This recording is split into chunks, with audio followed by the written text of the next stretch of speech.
Bonsoir à chacun d'entre vous. C'est difficile d'apporter la parole quand on entend des prières qui sont fortes comme celles que nous venons d'entendre, mais le Seigneur est grand. Et nous savons que nos prières sont entendues et que le Seigneur est pleinement en mesure de répondre à nos attentes. Est-ce que vous êtes fatigué que je parle de la parole de Dieu ? Je suis craintif. Ça se voit pas ? Ça fait quelques réunions déjà où nous abordons ce sujet. Mais je pense que c'est un sujet qui a besoin d'être bien marqué, d'abord à cause de ce que nous avons dit dès le départ, c'est que la Bible, c'est plus qu'un livre. La Bible, c'est un livre, mais c'est un support. C'est le support de la parole de Dieu. Et quand nous considérons la Bible, nous devons considérer ce qui est écrit et considérer que c'est ce que Dieu a dit. Et que dès lors, c'est la vérité. Et que cette parole, elle est puissante. Ce que Dieu a dit, c'est permanent. Toute la puissance de Dieu se manifeste au travers de la parole, puisque nous avions fait observer au début de ces méditations que tout a été créé par la parole de Dieu. Et que la parole de Dieu a été faite chair, de sorte que Jésus et la parole ne font qu'un. Et on aura l'occasion d'insister sur ce point encore dans quelques instants. Pourquoi continuer sur ce thème ? Pourquoi insister sur ce thème ? Parce que je crois qu'il faut prendre conscience que, compte tenu de l'importance de la parole de Dieu, elle a été, dans le temps, dans l'histoire, elle a été attaquée, et elle le sera encore, parce que c'est la parole de Dieu. Et je voudrais lire avec vous quelques instants dans Matthieu, chapitre 13. Nous n'allons pas lire tout le texte concernant cette parabole, mais nous allons lire l'explication que Jésus en donne. Matthieu, chapitre 13, nous lirons au verset 18. Matthieu, chapitre 13, verset 18. Vous donc, après avoir donné la parabole proprement dite, Seigneur Jésus va donner l'explication aux disciples. Vous donc, écoutez ce que signifie la parabole du semeur. Lorsqu'un homme écoute la parole du royaume de Dieu, et ne la comprend pas, le malin vient et enlève ce qui a été semé dans son cœur. Cet homme est celui qui a reçu la semence le long du chemin. Celui qui a reçu la semence dans les endroits pierreux, c'est celui qui entend la parole et la reçoit aussitôt avec joie.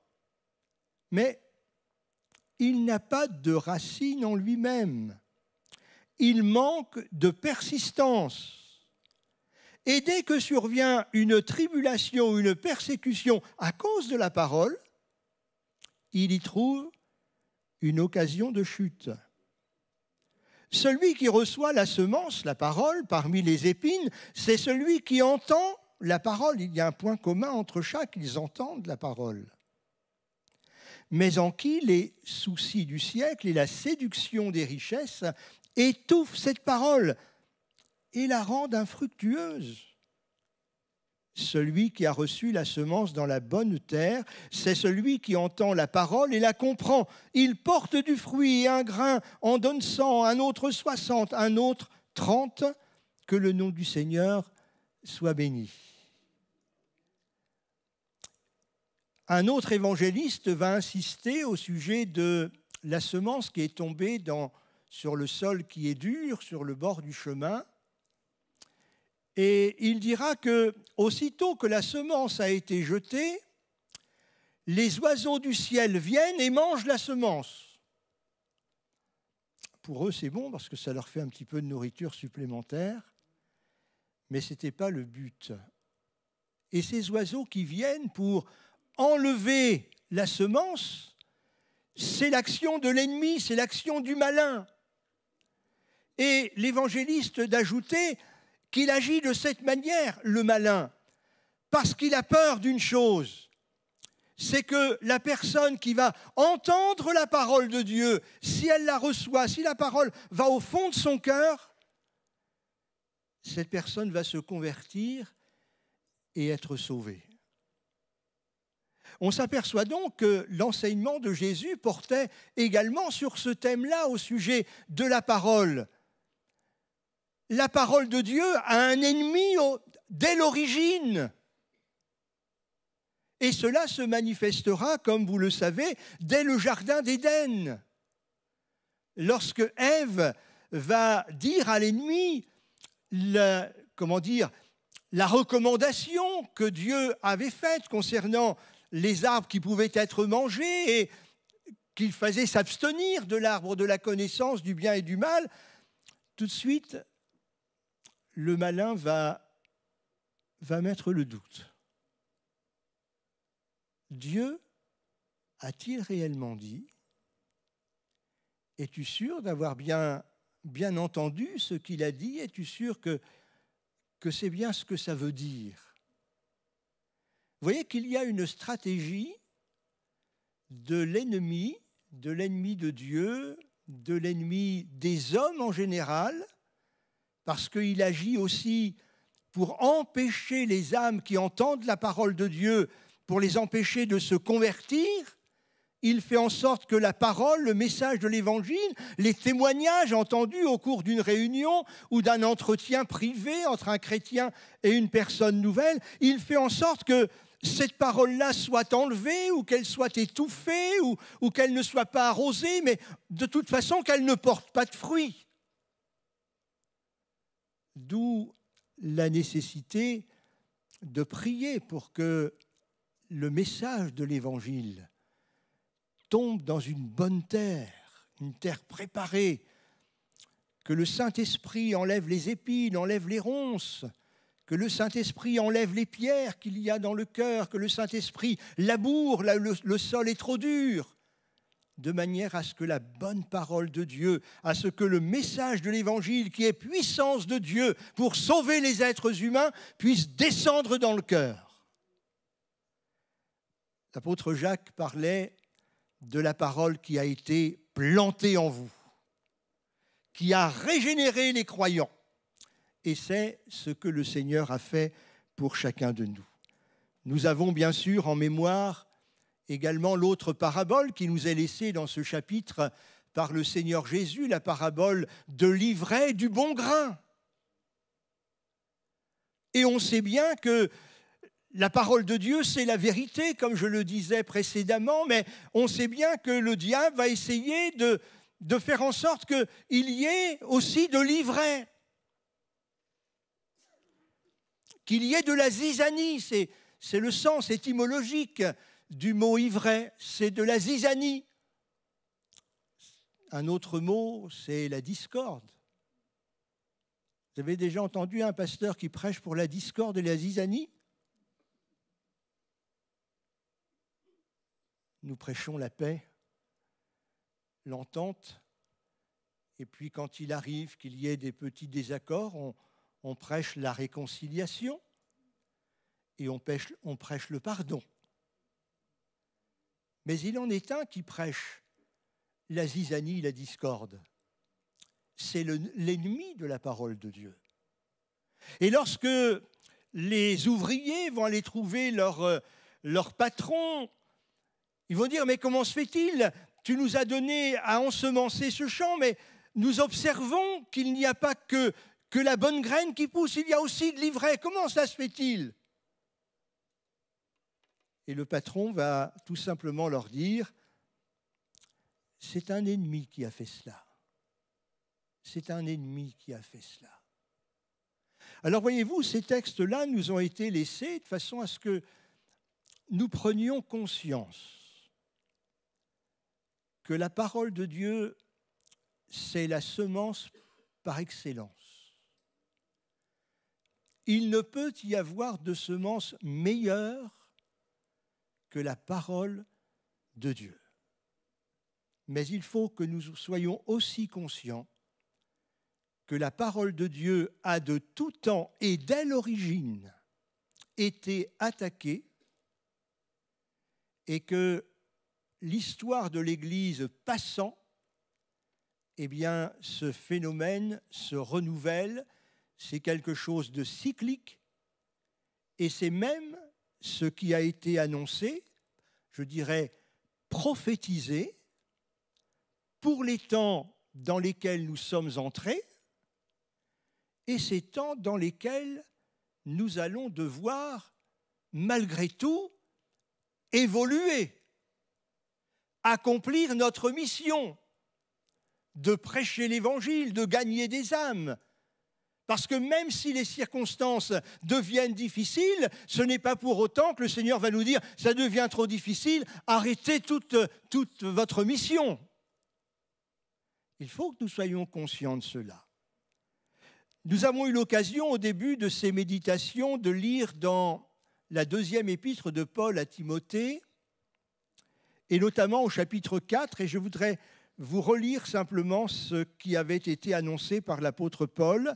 « Je t'en conjure devant Dieu et devant Jésus-Christ, qui doit juger les vivants et les morts, et au nom de son apparition et de son royaume, il lui dit, Timothée, tu prêches la parole.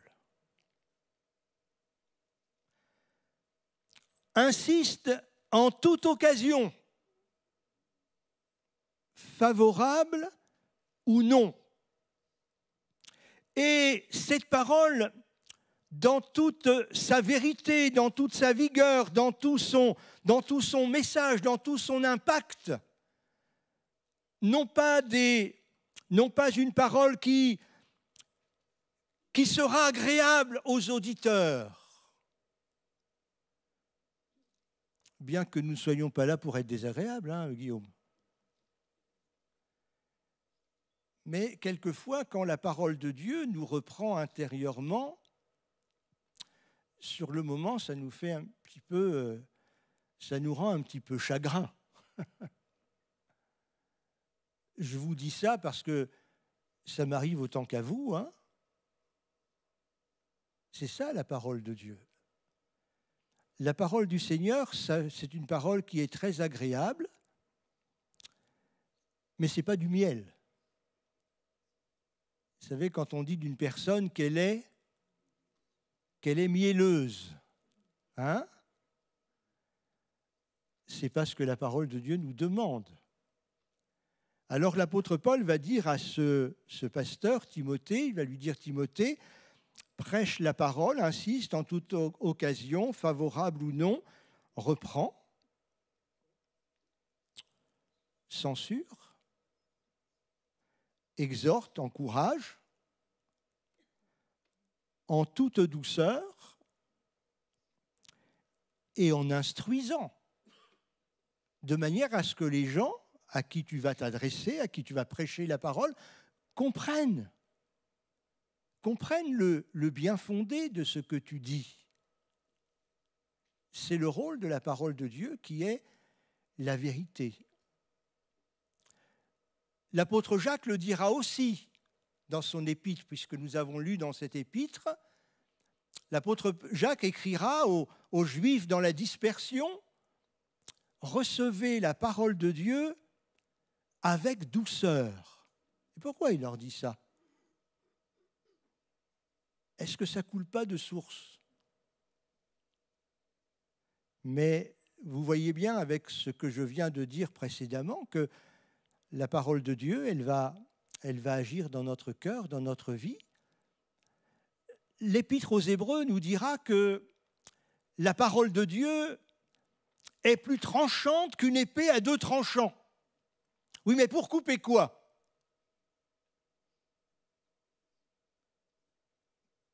Pour couper à l'intérieur, pour séparer ce qui est de la chair, jointures et moelles,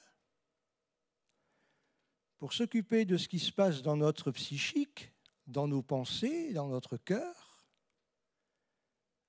pour séparer âme et esprit, c'est-à-dire aller dans la partie la plus intime, la partie spirituelle de notre être, ce qui en nous est appelé à être en relation directe avec Dieu, puisque, si j'ai bien compris ce que Jésus nous enseigne et l'Évangile, c'est que Dieu est esprit. Et ma relation, ma communion avec Dieu, elle n'est pas physique, elle n'est pas corporelle, elle n'est pas psychique. Mais la partie de mon être qui est dans une relation intime, dans une communion avec Dieu, c'est cette partie spirituelle, c'est mon esprit qui est en communication avec le Dieu qui est esprit. Et c'est au plus profond de notre être que la parole de Dieu qui est aussi esprit, puisque nous l'avons dit dès le début, au commencement était la parole, au commencement la parole était avec Dieu et la parole était Dieu. La parole du Seigneur, elle est intimement liée avec la personne divine. C'est pour cela que j'ai évoqué ce jour-là ce beau cantique des ailes de la foi qu'il dit « Divine parole ». Et cette parole, elle n'est pas là pour, n'est-ce pas, satisfaire notre intellect, notre intelligence, remplir notre cerveau. Mais cette parole, elle est là pour aller au plus profond de notre cœur et de notre âme, dans la partie spirituelle de notre être. Si je devais utiliser une image biblique, je vous parlerais du tabernacle.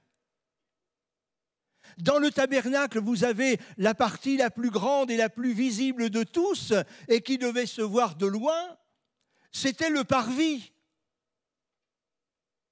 Et puis ensuite, quand on rentre dans le parvis, après avoir franchi l'autel des holocaustes, après avoir vu la cuve d'airain qui était faite avec des miroirs et dans laquelle il y avait de l'eau, qui est aussi une image de la parole de Dieu, dans laquelle on pouvait se voir avant de rentrer dans le tabernacle proprement dit, dans la tente d'assignation.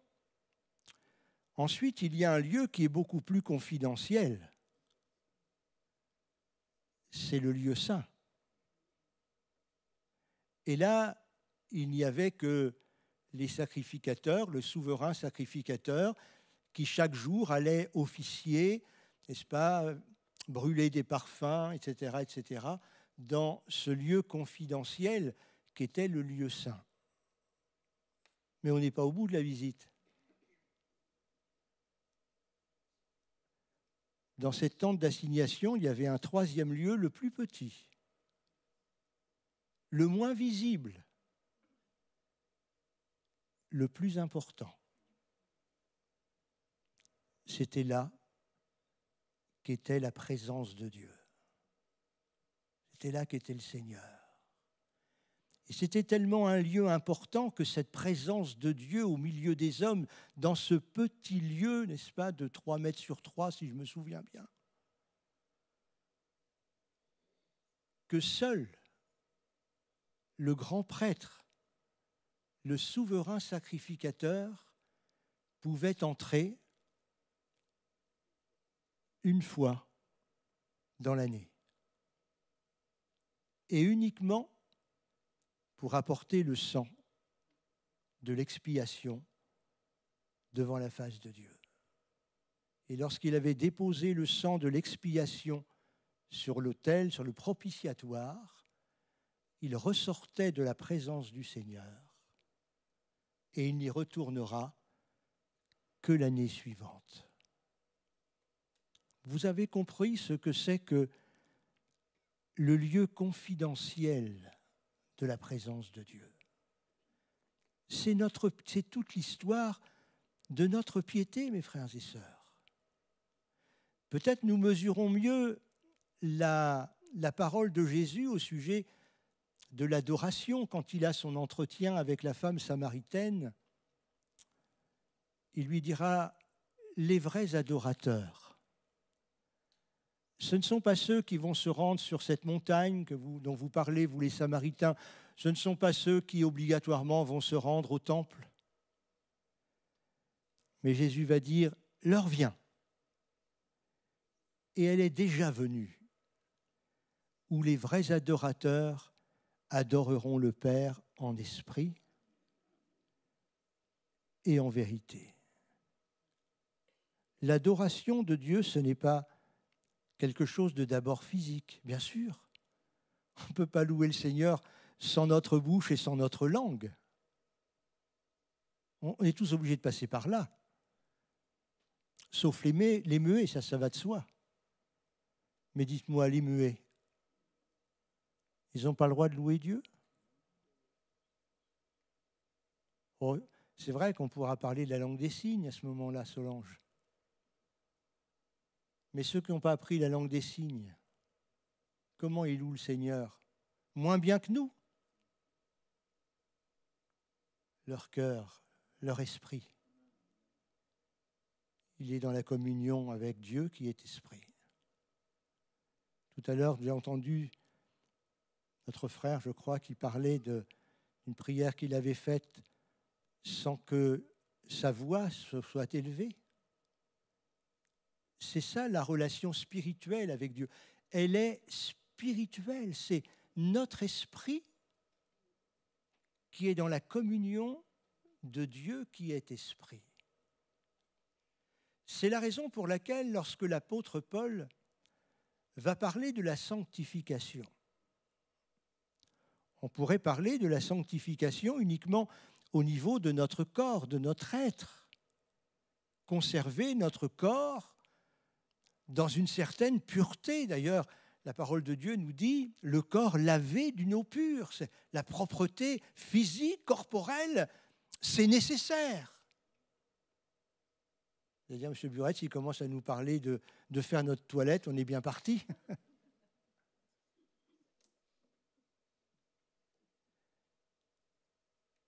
La propreté de nos pensées, de notre âme, de notre psychisme. Et puis, la sanctification de notre esprit,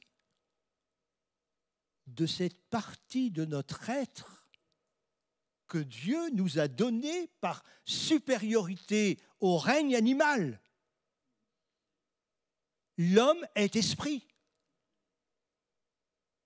Et lorsque l'apôtre Paul va parler de la sanctification, il va dire que tout votre être, un peu comme j'ai parlé du tabernacle, tout votre être, votre corps, votre âme et votre esprit soient conservés irrépréhensibles lors de l'avènement du Seigneur Jésus. Amen.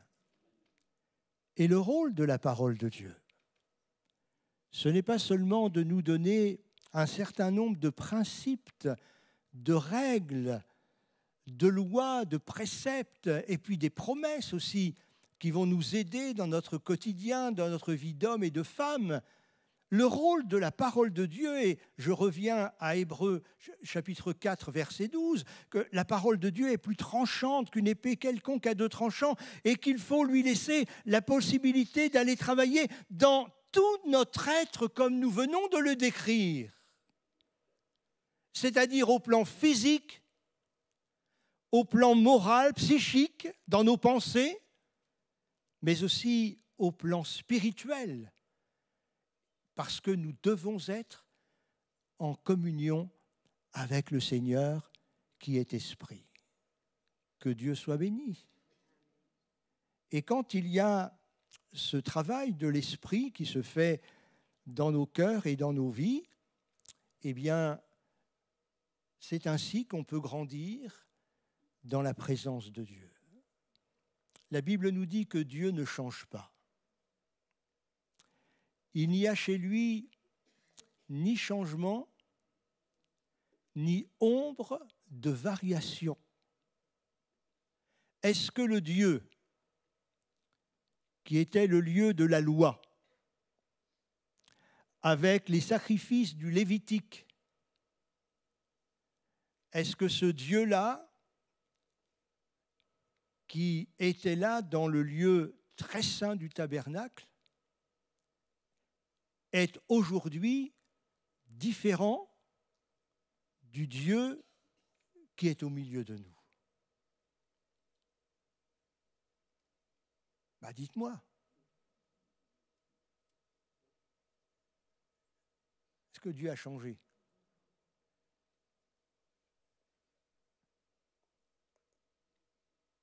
Est-ce que Dieu a dit à un moment donné, pour utiliser peut-être un langage un peu plus jeune, contemporain, Dieu a dit maintenant que la croix a été dressée, que Jésus est mort pour les gens, je vais être un petit peu plus cool.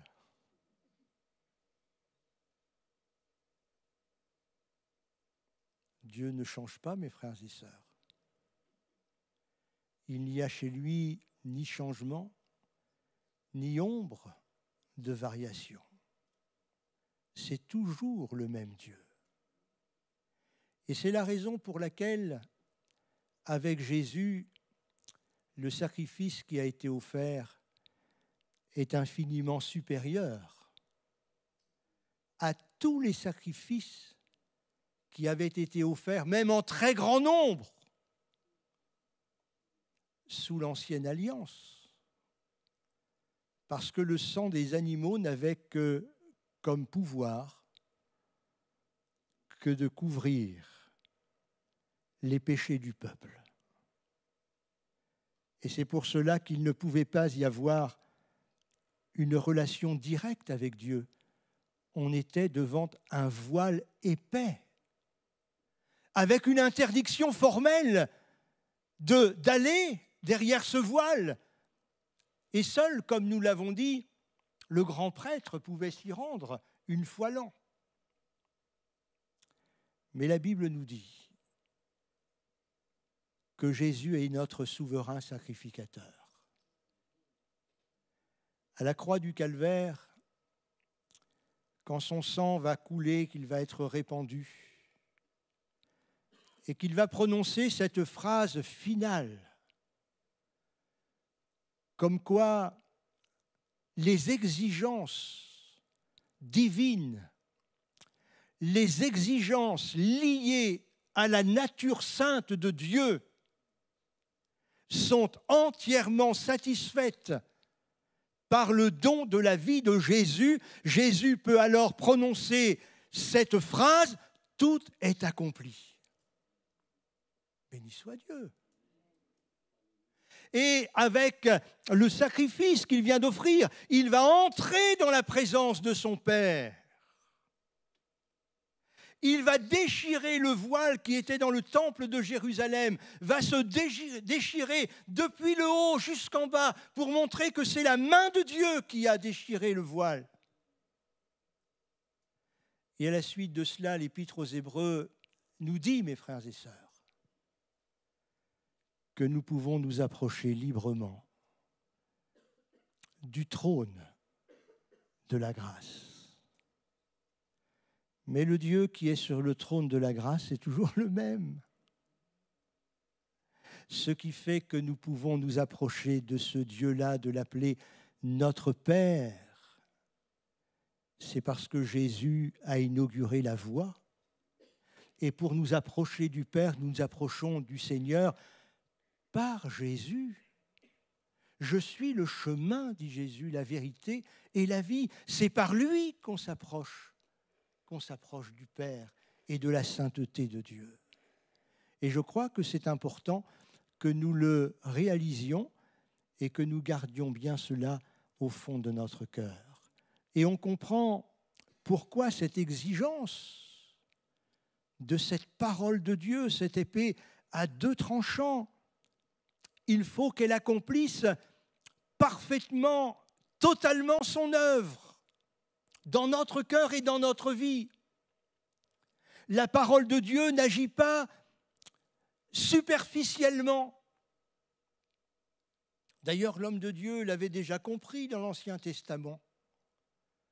Quand il dit au Seigneur, « Seigneur, sonde-moi, sonde mon cœur, sonde mes reins, montre-moi si je suis sur une mauvaise voie. » Parce qu'il avait réalisé cela. C'est qu'il y avait besoin que Dieu agisse dans son cœur et dans sa vie. Et il en est ainsi, bien évidemment, pour chacun d'entre nous. Il ne faut donc pas que nous mettions des bornes à l'action de la parole de Dieu. Il ne faut pas, comme nous l'avons lu dans l'épître de Jacques, que nous soyons des auditeurs oublieux.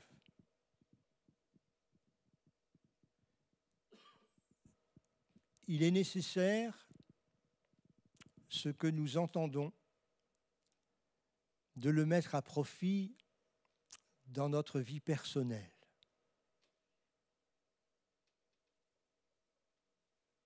Je suis conscient de la grandeur du Seigneur. Je suis conscient de ma petitesse devant le grand Dieu, comme nous le chantons quelquefois. Ce Dieu qui remplit les cieux et la terre, les cieux des cieux, comme le dit aussi la Bible. Et ce grand Dieu, il m'appelle son fils. Il y a une personne origine d'un pays asiatique qui était, qui avait été bercé, bien sûr, dans les religions de son pays, les religions hindoues, qui un jour a entendu l'évangile par un missionnaire qui était allé travailler là-bas. Et dans sa religion, elle avait une très grande conscience de la grandeur des divinités qu'elle pouvait invoquer. Et après qu'elle ait entendu parler ce missionnaire du Dieu créateur, du Dieu tout-puissant, du Dieu qui est amour, qui a donné son Fils, etc., elle s'est convertie. Mais il y a une chose qu'elle a eu des difficultés à faire, c'était d'appeler ce grand Dieu son Père. Et un jour, elle a franchi le pas. Et elle a écrit un livre sur ce thème-là. Dieu, j'ai osé l'appeler Père. Vous vous rendez compte quelle conscience elle avait de la grandeur de Dieu et de la petitesse de l'être humain. Dieu, j'ai osé l'appeler Père. Dieu est tellement grand. Dieu est esprit. Et il faut que la parole du Seigneur fasse son travail dans nos cœurs, dans nos vies. Il y a déjà beaucoup de travail qui a été fait. Mais plus nous allons avancer dans la connaissance de qui est Dieu, plus il va falloir que la parole fasse son travail en nous.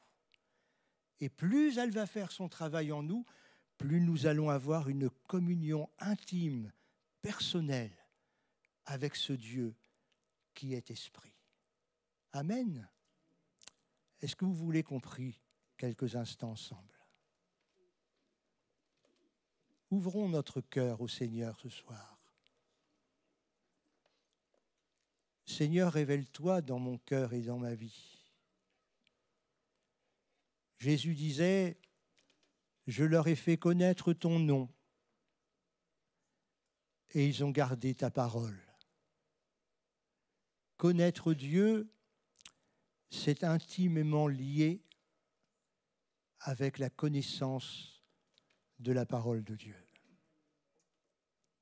Que le Seigneur visite nos cœurs, que l'Esprit qui a inspiré la parole dépose cette parole dans nos cœurs, même s'il, je vais le dire comme cela, même s'il doit bousculer un petit peu ce qui est en nous. Seigneur, viens nous bousculer si tu veux. Ce qui est important, Seigneur, c'est que nous soyons toujours plus près de toi, que nous ressentions ta présence dans nos cœurs, que nous ayons dans nos cœurs le témoignage du Saint-Esprit, que nous sommes enfants de Dieu. Nous ne l'étions pas à l'origine, mais nous le sommes devenus par l'action de la parole en nous, par l'action du Saint-Esprit qui nous ont fait naître de nouveau. Alléluia. Seigneur, bénis cette assemblée qui est en prière. Bénis ta parole qu'il t'a plu de déposer dans nos cœurs ce soir. Seigneur, le peuple d'Israël, pendant son exode, a eu la possibilité d'être nourri de la manne. Pour nous, Seigneur, la manne aujourd'hui, c'est quelque chose de plus grand, plus intense, plus puissant. C'est ta parole, Seigneur. Alors qu'elle ne reste pas au niveau de notre compréhension intellectuelle, que nous ne soyons pas seulement des auditeurs, mais que nous soyons aussi des pratiquants, que nous puissions réaliser la parole de Dieu dans nos cœurs et dans nos vies.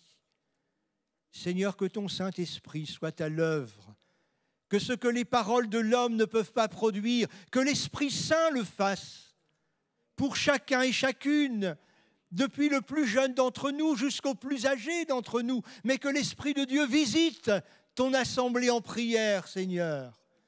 C'est là notre désir le plus cher.